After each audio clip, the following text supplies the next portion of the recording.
Welcome to the fourth Auto ISCM Summit and the first panel on procurement transformation. That's largely, let's not go by the word as it is. And one has seen a significant change in the world that we live in and the procurement that we do.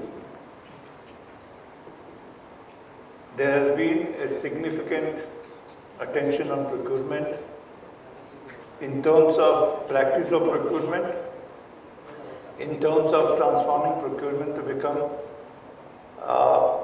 more resilient. And by resilient, we mean a visible and agile procurement, right?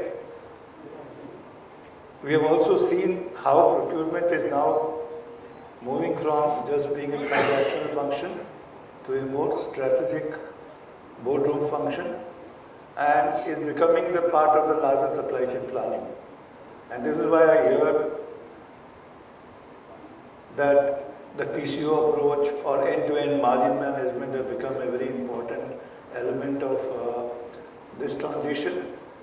We have seen how technology in its entire gamut of change is driving this process of change, and how the entire organization, the procurement organization, or I would call it as a value chain approach to procurement organization, is redefining procurement in more volatile frameworks.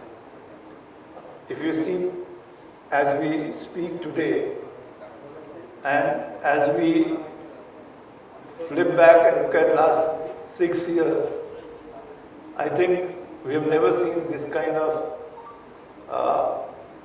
uncertain, volatile environment in which we need to operate.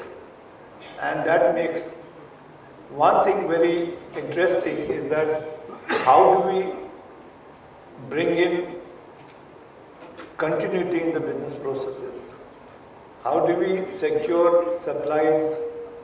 How do you secure logistics? How do we keep the organization running? And not just running, maybe managing volatility as a source of competitive advantage.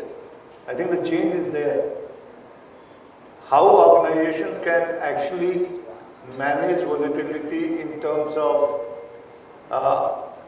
entire supply chains, and how can we create a new competitive advantage. In fact, when Michael Porter wrote about value chain, we always quote moving up the value chain. The origin of the concept came from Michael Porter. When he wrote this, he says that organization that creates margins by managing the entire gamut of the supply chain or the value chain essentially are the ones that create competitive advantages. You can either be a cost leader or you could be a differentiated leader.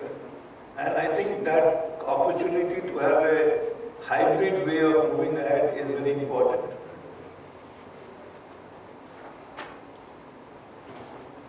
While looking at this particular, panel, one critical idea that came to my mind is that the whole concept of resilience has changed.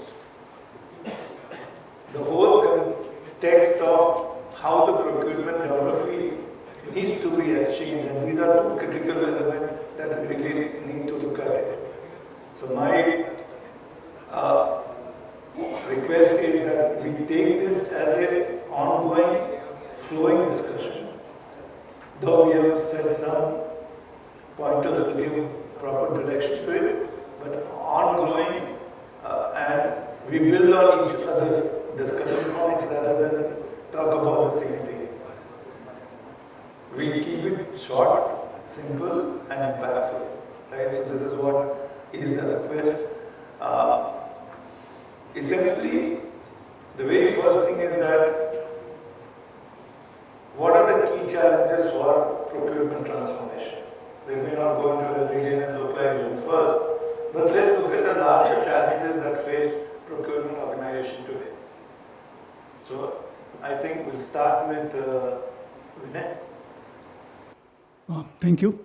Let me start with, before I go to the external challenges, the focus area for us and vision for me is to make procurement a preferred business partner for the internal stakeholders. To understand this thing, we have to see how procurement is evolved. Initially, procurement was a centralized function, managing all the spend. Eventually, procurement realized that it's becoming too operational and it's not able to really meet the requirements of the users within the organization. So what they did is they changed the approach and said, okay, is a strategic function. So what it means is that anything which is below a certain threshold, that will be bought by the users themselves. So procurement will not get involved into this. While procurement adopted this approach, how the user has to buy, which supplier he has to choose, all those discussions was left to the user himself. As a consequence, the experience of the user was very poor. First of all, they were irritated that they required to do the job of procurement. And they were clueless in most of the cases, how to deal with a particular way of buying things. That is the paradigm which we are trying to change in our organization. What we are doing is, there are solutions which are coming into market, for example, autonomous tail-spend sourcing solutions. So when we deploy this solution, what happens is the user is required to give his request. The tool itself identifies which are the potential suppliers which can cater to this requirement. And then it autonomously sends the RFQ to those suppliers, gets the quote from those suppliers, and submits the competitive statement to the user. He just needs to click the award, and then award goes back to SAP or whatever ERP you have and converts into purchase order. So there's the one thing which we are trying to bring about in terms of the user experience.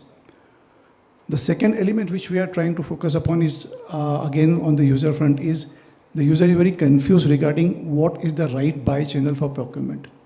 Sometimes you have multiple buy channels, like in our case, we have SAP, we've got Ariba, and even this also, they have got multiple channels. Somewhere you talk about catalogs, somewhere we talk about contracts, somewhere we talk about free purchases.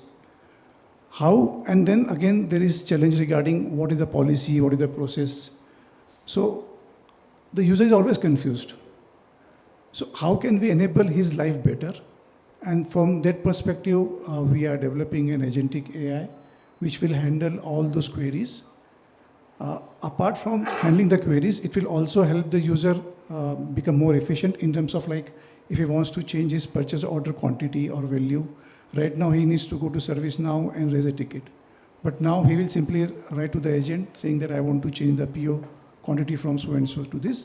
The agent will directly go into ServiceNow, create the ticket for him. He just needs to validate and submit it. So those are the two major things which we are trying to do from the end user perspective. The third thing which we are trying to do from the procurement perspective or the procurement user's perspective, a buyer's perspective, is how do we improve their experience from once the sourcing is completed in the contracting experience. This is one of the biggest pain areas because there's a lot of negotiation which happens between the buyer, the internal legal team, the supplier, and the supplier internal legal team. Again, we are seeing there is a huge transformation in the way applications are available. Starting from the legacy contracts, which these applications can we ingest this information, and through their agents, they are able to identify what are the clauses, what are the obligations. They are even able to identify what are the measurable KPIs in those agreements and summarize it. There's one piece of it. Then they are also coming with pre-built playbook based on the millions of contracts which are publicly available. So if you don't have your own playbook, you can simply give the request that I want to create a contract for so-and-so stuff, and that playbook will play in front of you. And then that makes the entire process very easy for you to create the contract. Redlining again becomes very easy, and collaboration happens through Microsoft Outlook add-ins or the word add-in. So you really don't need to go into that application to do the changes. You can do it in Word like you normally do with the Word, and as a consequence, it will get updated in the application. So I think those are the three areas where we are trying to transform the way procurement operates. Yes, Sneha, if you want to contribute. Good morning. We started with the first panel discussion with resilience. One of the critical area for the procurement resilience is definitely the localization. And what is today's India situation on the localization? Before we see the current gap and the challenge, I think I would request everyone to have a big claps for, we being a pioneer for IC engine. I think India is still towards 80-85% of localization. So for the traditional IC engine, the localization is up to the expectation. Today's gap is EV. The electronic semiconductors, if we see our localization towards this particular vertical is not beyond 25 to 30%. And if we have to overcome this particular bottleneck of EV vertical localization, what's needed? First important, I think how OEMs can collaborate with a tier 1 partnership, the technology transfer, the IP partnership is definitely a key area beyond just having a vendor management, how we partner for the supplier capability development in the latest technology. While this cannot come without the proper process capability and high tooling investment, how OEMs can partner and develop precision manufacturing system, co-partner on the investment, and focus on, rather than vendor management, towards supplier capability development. The last and most important thing, if we have to really vertically move on this localization, volume. We know we may not be to the level of China on the volume, and if there are no volumes, then the investment becomes a big challenge. But towards a good level of demand forecasting in India would definitely enable. To summarize, I think India has gone ahead in much better way for the traditional IC engine. We are the pioneer for the mechanical part sourcing development in India. That's biggest strength for the world. But we need to move ahead with the EV journey. And for EV journey, the capability development, the high precision tooling development, investments, and a demand visibility, I think, would be the next source for India to move in this vertical. Yeah, Raj? Yeah. I think I'll take it from where Sneha's left us. As far as this country is concerned about the automobile scenario, the day I started my career in 1991 till today, there has been a terrific transformation that we have seen already. So when I started my career with Maruti Suzuki India Limited, when our localization was very less at that point of time, because we were doubtful about if there will be any consumption of cars where we were not getting any food in this country. But there has been a lot of improvement right now in this country, and we are confident about the business of automobile in this country right now, as at this point of time where we are sitting right now. So we had, that time 60 to 70% localization was treated as very good, and we could afford to import 30 to 40% of components from different countries, Japan and all. But today we are in a situation that it is so cost competitive. Earlier years, the automobile makers abroad, they used to see India as a cheap manpower supplier. That is why they used to come. We used to supply with cheap manpower where the skills will be semi-skilled, but they can make up with the training and all. But today our skill has improved. We are already matured industry, and we can produce whatever is being produced abroad with the same quality standard. So now comes, why can't, Sneha, as she said rightly, that, we are almost at 80-85% of localization. But this 15 to 20% of localization, whatever is to be done, we have to take it very seriously, because even without this 10, 20 to 15% of the product, we cannot make the vehicle. In fact, without a single component, we cannot make the vehicle. So what we have to target is, we cannot be satisfied with even 99. We have to localize 100%. For that, there are a lot of challenges, as we have discussed already. Like, first of all, the availability of some special raw materials will be a problem. But we can try if that can be made in India or imported from India, so that we can have a stock of that. Second, the design availability in this country. Maybe I think the technology can be developed also, because we are far ahead for a lot of other parts, so we can make it up. Third, I think the easiest, it will be difficult, but we can get it, the process. The process can be set. The manufacturing quality of the product, that has to be ensured, where actually we ensure the initial lot, but actually we have a habit of giving it a green channel for the later lots, so we have to control the quality. And yes, we have a challenge for the volumes, but we have to take a big risk in this country, because I visited China maybe a few months back. I visited for a small plastic, few plastic parts. What I could see is the options available for the tooling of these plastic parts are like whatever we get, like potatoes and onion on the roadside. No, it is like that available in China. But it is not, they have come up in the overnight and they have made it. They have made an effort, maybe for the last decade or so, or 1.5 decades. They have put an effort, but now they have reached a situation where you try to search anything, you have ample options in China. But we have to reach there. We have to be China plus one. I know saying is easy, but it will be very difficult, because we have to start someday. And I know it will be a challenge to start. There will be a block in the mind of everybody that we have to start or not, because there will be a big risk.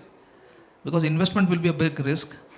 But somehow, I feel personally, after going through almost 3.5 decades of career in this auto industry, that we have to somewhere crack this mindset, and we have to go ahead with 100% localization, none of the dependency on anywhere else. Then only we can say that we are the best.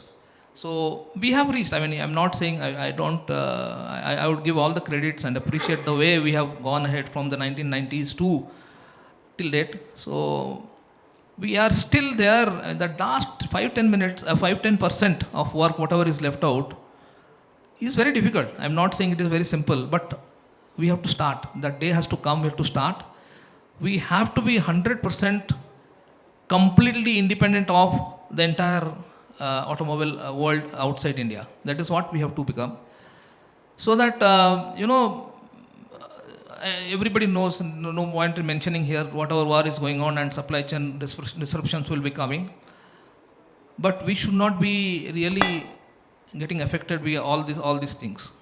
So that is what my dream would be, and I'm sure the talent, the capability, capacity, whatever is available in this country, I'm sure if you start today, we will be 100% localized. And it may take us, say, 5 years or 10 years. It will not take more, because we are already matured. We have to be 100%. We have to target 100%. Coming back to the point of electric vehicle, now we are talking of electric vehicle, but electric vehicle maybe in two-wheelers will be a fast transformation. It will be. And for also four-wheelers, it will be little, better. But in case of commercial vehicle, it will take some time. That is what my judgment would be.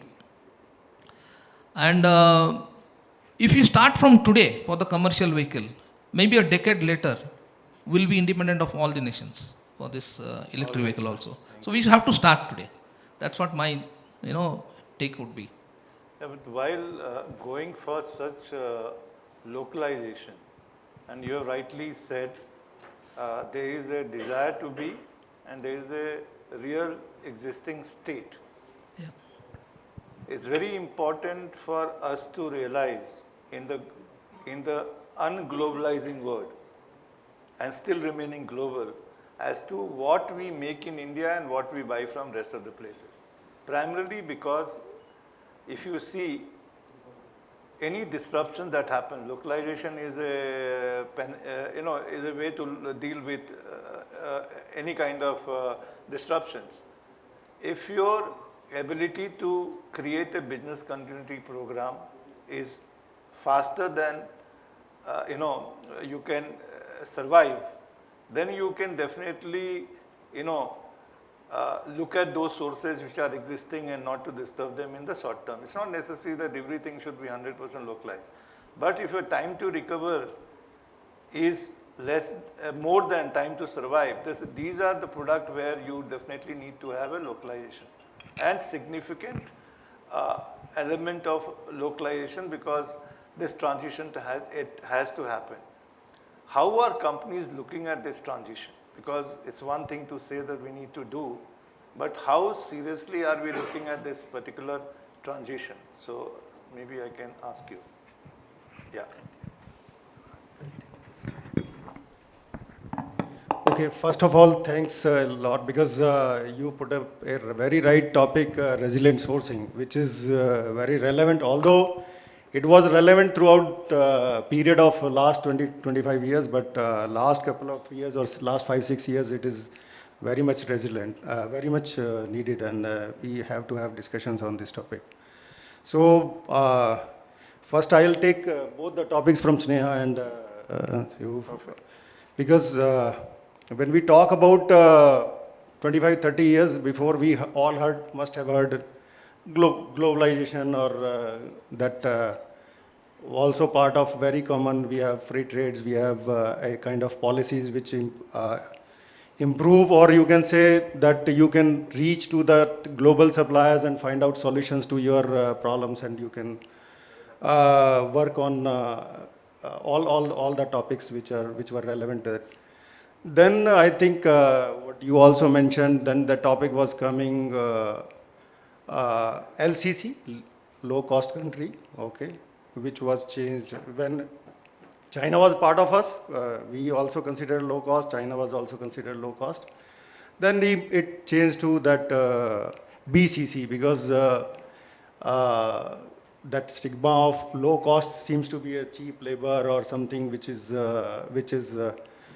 treated as a not good for any country. So then it comes as a BCC, that best cost country. So how things were involved and evolved during a transformation of all, what you also mentioned, that time 60-70% would be a very good localization content. But now every OEM, every tier 1, or even throughout the supply chain, we are targeting 100%, all tier 3, tier 4 also. This is, again, seems to be still a big challenge, which you also mentioned, because even tier 5 level, one component is missing, it will be stopping that customer line. So we also experienced a couple of times this kind of thing. So I'll take your question now, because how we are evolving, because in particular, like I belong to Mahle Anand thermal system, which is basically a solution to all OEMs for air conditioning system. So during last 3-4 years, we are changing from mechanical to smart thermal management system. So we are also evolving at our end, and also this EV part, which are helping us to grow into with the word, or you can say the new technologies which are coming. We are also bringing into new technology in India. So what challenge is coming? Of course, Sneha mentioned about the quantity and all those quantity and technology. He also mentioned about skills. So those all challenges are coming. But we have no other option. Like in current world, localization is not a choice. It is, you can say, mandatory. We have to go and we have to find solutions out of it.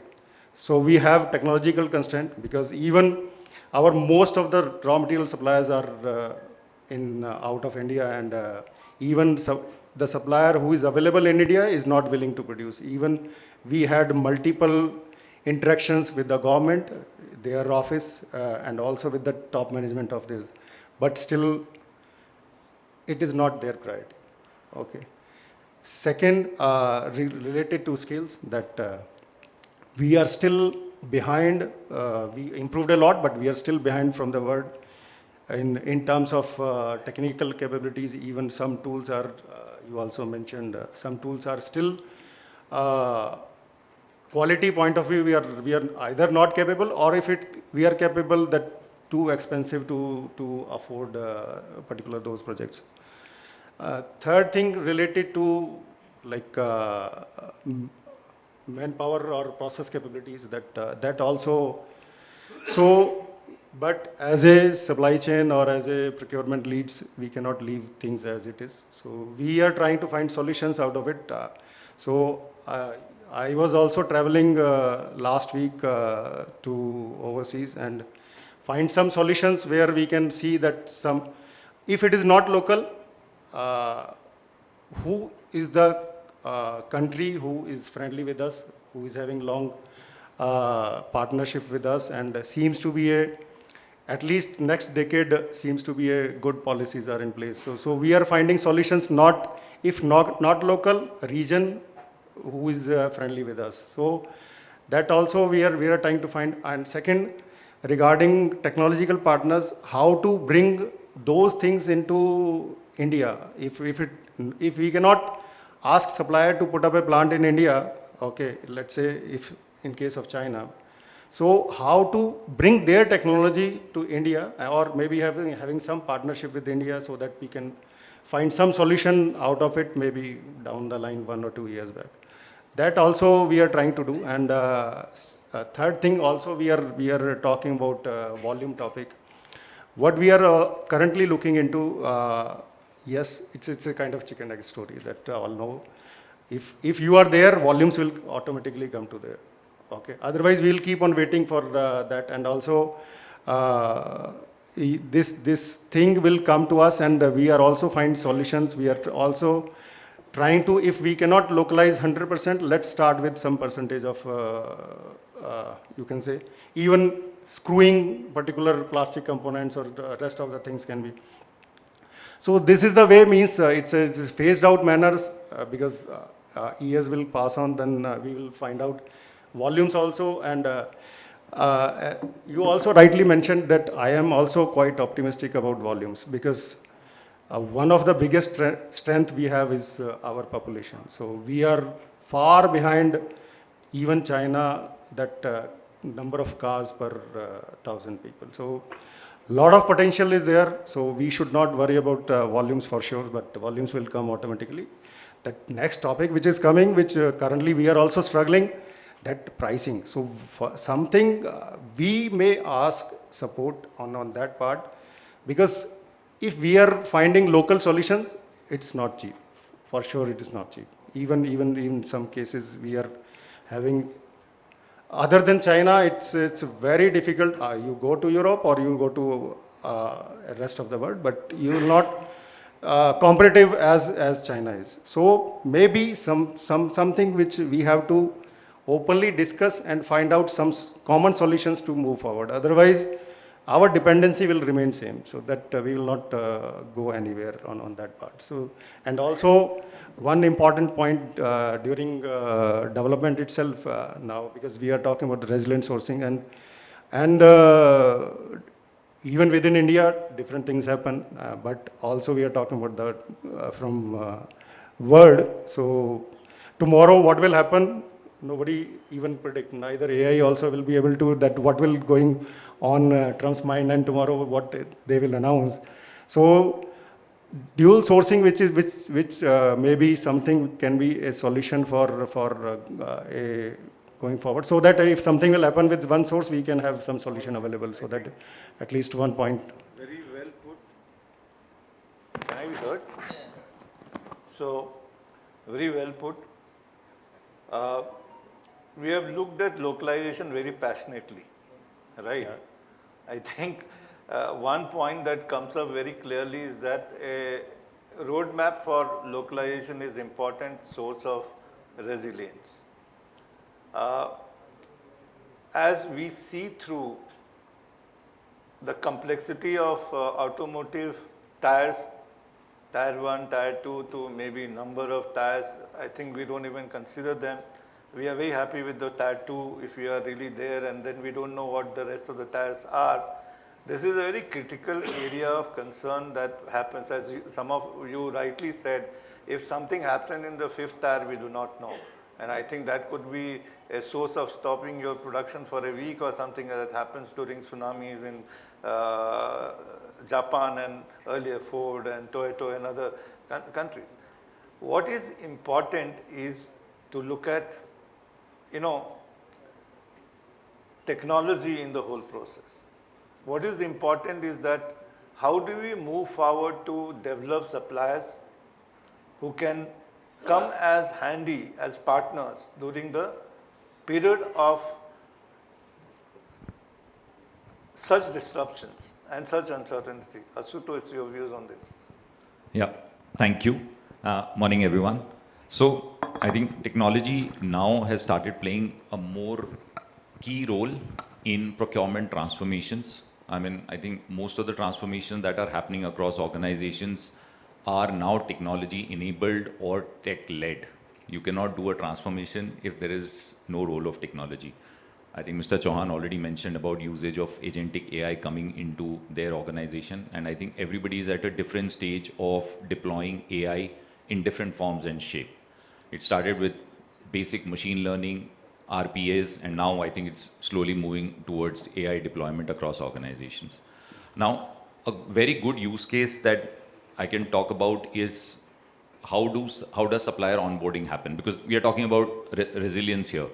Now, supplier onboarding in any organization is a longer process. It could take anywhere as short as 15 days, and I'm being very, very optimistic, to a couple of months, depending on the kind of product that they will supply, kind of network that they have, and where the products are coming from, and that takes a long time. This is where technology can really help onboarding the whole, making the process much more faster and much more smoother as compared to how it works right now. The other way to look at it, and this is where probably some of the aggregators can come into play, like ProcMart, where when the supplier discovery has to happen, and the organization is, and this is the time, like we are talking about resilience, we are talking about multiple conflicts happening.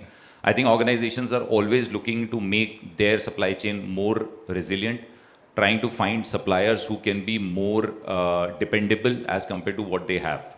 So it's, I think, an ongoing journey for any procurement person to look at the most effective suppliers that they can work with, most cost-effective suppliers, most resilient suppliers, that any kind of disruption happens, they're able to withstand it. In that, if you have an aggregator with you, because aggregators work with a lot more suppliers than an individual organization would ever will. So anybody would be able to help, any aggregator would be able to give you 5 solutions to a problem that you're working, grappling with. You might have 1 or 2 solutions which you would want to implement when you come and work with an aggregator. So that's one supplier ecosystem and supplier discovery as a process, and then onboarding them much faster, rather than trying to do it through, rather than doing it directly on your portals and on your systems can take time. I mean, 15 days, 30 days, I do not know how much time it takes. When you do it with a partner that you are already working with, it's much faster, it's much more seamless, and you can onboard them and start using services much faster. So those are some of the things where technology can become helpful, where the role of aggregation can become very helpful for companies in the future, especially in the times of that, and the times that we are living by right now. Yeah, Vishwas, your views? Thank you, Rakesh ji, and very happy to listen to all my learned colleagues here. Definitely, localization is a very subject which is very close to everybody's heart. While it makes your supply chain resilient, the 2 other aspects which localized supply chain will bring is flexibility and agility, because agility is the first one, and agility comes from flexibility. So localization definitely gives us that capability. However, if I really look into my last 30 years of experience working in automotive supply chain, developing suppliers, in those good old days of early 2000, localization was driven by one concept of reducing cost. And main dividend was, not losing the customs duty that heavy customs duty that were applied. And during that process, a lot of joint ventures and technical licensing agreement. That is how the capabilities came to India. We as a country, if you really see automotive world, has always been a fast follower. It is a time with the EV advent that we need to change the game. What happened with being a fast follower is that we had to always do a catch-up exercise. And catch-up exercise we did with technology by borrowing technology or buying the technology from outside and then focusing on manufacturing. So we developed, during that process, we developed very solid manufacturing capabilities, a lot of great process improvements, process innovations happened in the country. POCA OKs, we quickly adapted into the new concepts of quality, improving the quality aspects, bringing POCA OKs and TPM, TQM, everything we learned and we implemented very fast. One thing which now we need to consciously focus on is about the localization of the technology. And this is what, if you really see the electric vehicle value chains, and this is what our competition, China, has predominantly done. For 20 years, they also followed the same path that we did, okay? Like, adapting to the technology brought in from outside. But for those 20 years, they consciously worked on this alternate energy vehicle supply chains. And now they have become a leader. Today, if you see China in terms of the electric product value chains, right from the tier 3, tier 4 raw materials to almost everything they can source locally. This is the level where we have to do now a catch-up. The great part is that the Indian government is very, very conscious about this activity, this localization. They are also creating a very solid environment to propagate localization and also developing the necessary skills. They are also creating that environment of Startup India and those type of initiatives to which will be supplementing to the Make in India environment. So we as industry people, what my belief is that we also need to have resilience and patience. Yes, there are cost challenges. There are countries like Japan, they have created a fund of $1 billion to support any cost impact due to such a localization very consciously. I don't know whether we will be able to do such an activity, but at least we need to focus on developing indigenous technology, because the localization of technology would necessarily mean that we will start using localized materials. As we start using localized materials, it will automatically develop localized manufacturing processes, manufacturing capabilities, and bring that uniqueness, bring that true resilience to our automotive supply chains. That's what my thought. Thank you, Vishwas. We'll come back to the discussion a little later. But okay, all right. So I just Quick want one, to give short one. Okay. Quick insight into tier 1 supplier, which we are. We are manufacturing tires.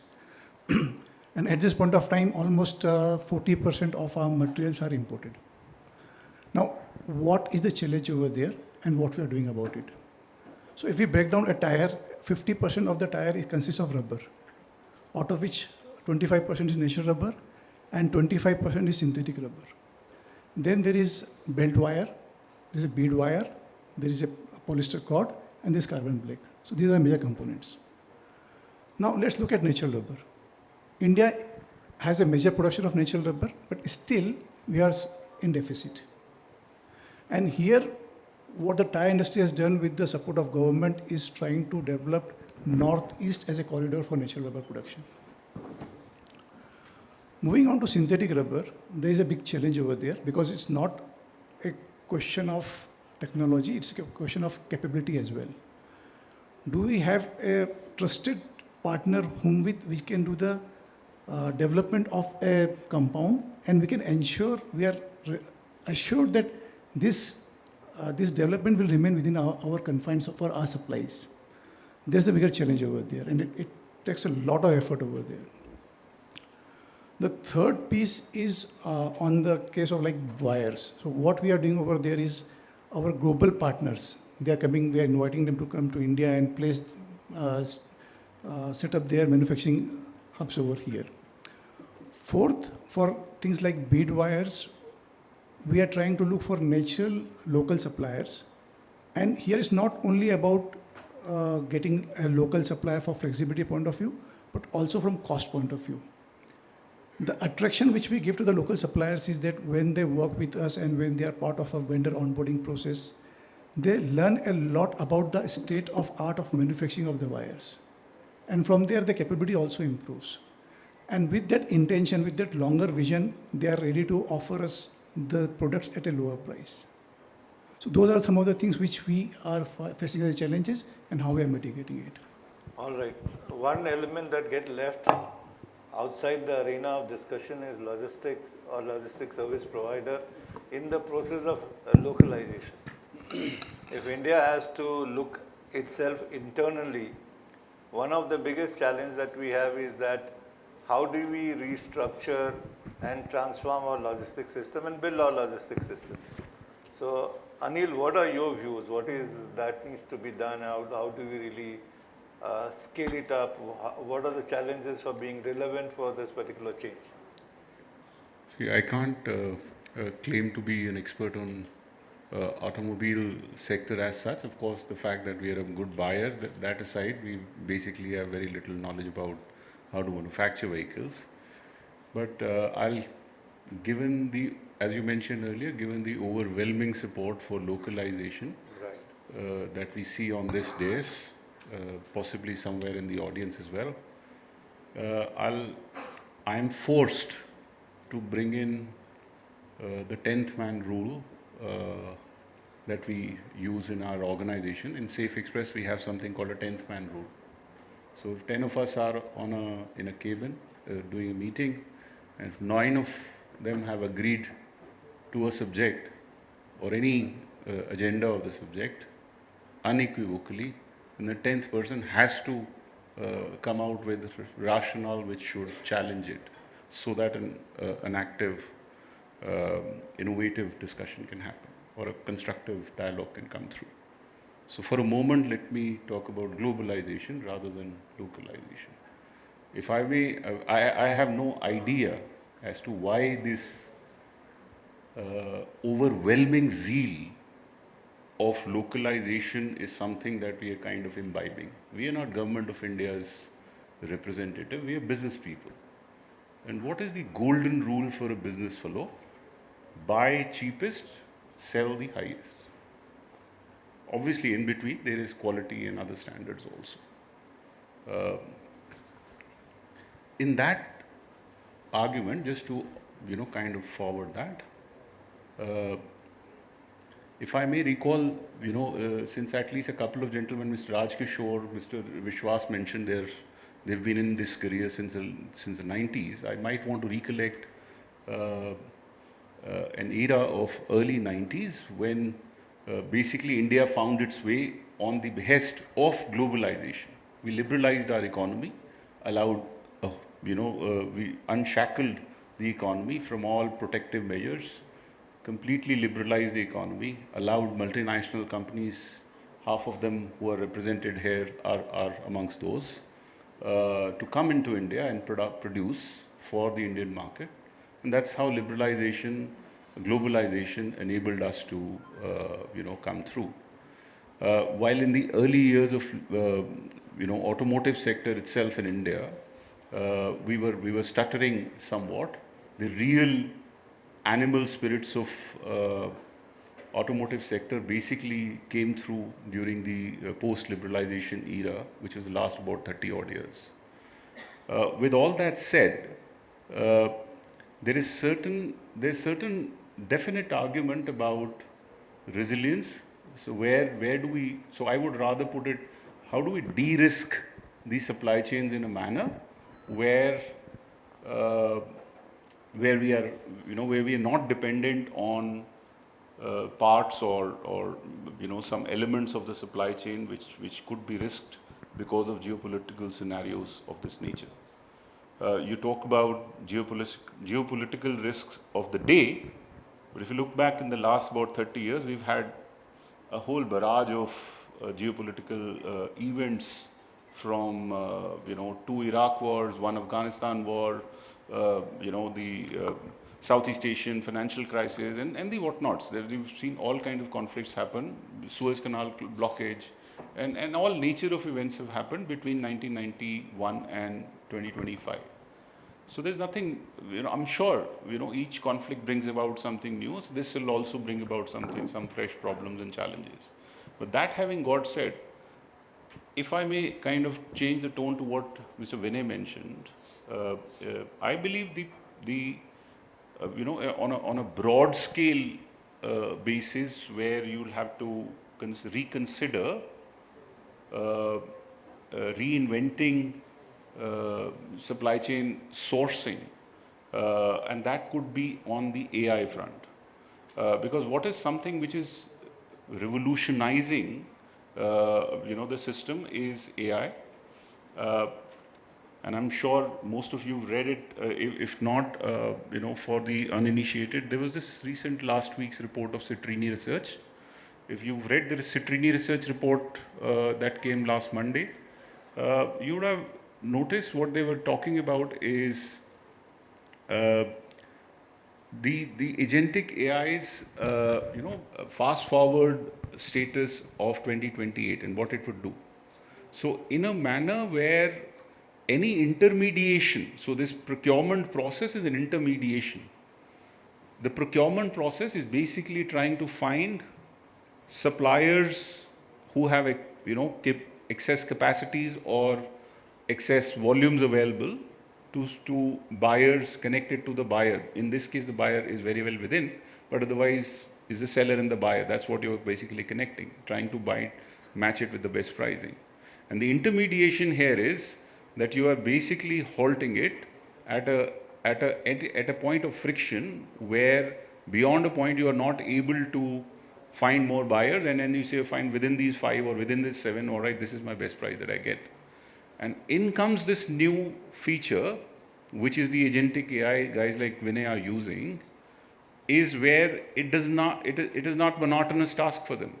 It continues to, on a spool, continues to run night after night, day after day, 365 days in a year, and continues to find for you suppliers, manufacturers, and capabilities which will give you the equative product at a similar price and such. So if the intelligentsia sitting here needs to really find out as to how to be more resilient, my personal bet would be to kind of look even beyond the current day issues of localization, globalization, and look at slightly bigger challenges, which is AI. Because I shouldn't say challenge, rather the biggest intervention that will be AI and how to kind of best ride that ability to do it. On your question to me, localization in the logistics world, Safexpress, by design is a 100% domestic service provider. We cover every square inch of the country. We haven't ever been outside. So I really have very little understanding experience of globalized, services. But to whatever limited experience I have of the sector, the most definitive, relationship between international movement of goods to any domestic system. The oldest example that is as much localized as it can be and then still as globally connected as it can be is a good example is India Post. So a global postal union, of course, allows any one fellow in Brussels to send a courier or a letter or a parcel, it gets delivered by India Post. So an India leg or an India network is still desired or required to be able to service any global need. So logistics by that definition, be any kind of package and parcel that needs to move globally or within the country, is as transient as it can be. All right, I think that's a good way of saying globalization cannot be done away with. It's important that we localize in areas where we are very, we have risk, and de-risk the global process. I think that's a simpler way of putting it. On your point on logistics, Anil, I think we talk a lot about supply chains in India, but if we look at, I think I've been hearing that India has its own internal growth story. If you see across board, are we investing into logistics within India? I think when you travel the hinterland of this country, you find that suddenly, out of blue, there is no logistics. You look at the agri ecosystem, there is no logistics. I think even in states like Maharashtra, as far as Satara, you find that in the month of May, tons and tons of tomatoes are thrown on the roads. How are we really creating a kind of logistics investment for India? One, and I think this is a dual process. As we move stronger, as we see, China is very strongly looking inward and going consumption oriented even by risking their growth. In India, we have grown because of internal, combustion. But are we really preparing that last miles? And that is a very significant part. Are they good markets? We are reaching them. Are we buying in an appropriate way to become a global player in the whole process? And this is fundamentally Make in India. No Make in India program will even survive without this. No, for us, if I may speak for India for a moment, or the sector per se for a moment, this is most definitely a glass half full story. There's definitely a ton of work that requires to be done within the India logistics story itself. But where due credit needs to be given, must be given. When I came into logistics back in 90s, logistics was something which was very not understood by many. Today, logistics has reached as a discussion in boardrooms, in forums where it deservedly sits. In 2017, I was elated when I first heard India's finance minister, Nirmala Sitharaman, talk about, the national logistics policy while tabling her, finance budget in 2017. So that was the first time a finance minister of the country was talking about logistics in the Parliament of India. That was the first ever. Having said that, much has happened since then, right? The credit has to be given to the government for having done a few things, right? Things like, say, the multimodal logistics policy. So you're creating infrastructure where, pan-India, where you can cross-dock material from not only one mode of transport to the other. There is a national logistics policy which itself is focusing on the cost of logistics. Then there is a Gati Shakti National Master Plan for logistics infrastructure, or now which has been broad-based into multilateral infrastructures. Then there is obviously, transparency is one issue which has been changed. ULIP and Go ULIP has actually changed a whole ton of those. So digitalization and, of course, automation has been brought into this entire gamut of measures that have gone through. Infrastructure, when it comes to, you mentioned about absence of genuine logistics, ground level infrastructure missing in agri or missing in the commodity, especially the rural one. Its time will come. I assure you its time will come, because the wheels are turning, the flywheel is on the move. The last point there is just this, that is, effectively, this last piece has to be developed by the private sector. It's not that the government can start building warehouses and buy trucks and do things which, the private sector has to do. So yeah, maybe you can say, you know, there's still All some right, we can meat left take- in the story. Thank you. We can take one question, just Yeah. one question that we're left with. Anyone? I think the panel has been very convincing. I think that's great. Thank you very much. Sneha wanted to say something for a while. She has a mic on hold. In fact, I need few seconds only. All right, we have 1 minute 14. Please go ahead. No, actually, what Anil said is correct. We have to de-risk the logistics. For that, initiatives, whatever we have taken, is we have pan-India plants placed in pan-India locations. So what we do, since we are based out of, the corporate office is based out of South, when we develop the parts, we develop parts in South first, and then we take it to the north also, because to cater to the north plants. And one point, I think we have been discussing disruptions in the international arena, but we should also know that domestic also we have a lot of issues, maybe Kavadia, maybe some strikes and all those things. And our friends, of course, in the logistics, they're helpless in that conditions. So we have to take care of those things, we have to pre-think, and we have to take care of those things. And Anil rightly said, I think the logistics scenario has improved a lot, but ground level still needs a little bit of improvement. I'll tell you one just example which we had maybe a few weeks back. When we had to urgently send a part from south to north, we sent that parts to saying that it is a speed truck and something like that. But that was half filled, the load body was half filled. And the driver, they have to be trained, they have to be trained very nicely, because they fill the coconut over that. And instead of 3 days, 4 days, we took almost 12 days from, south to north. Sorry to give an example, but this sometimes affects us, very badly. So ground level, what I mean to say, there are suggestions also.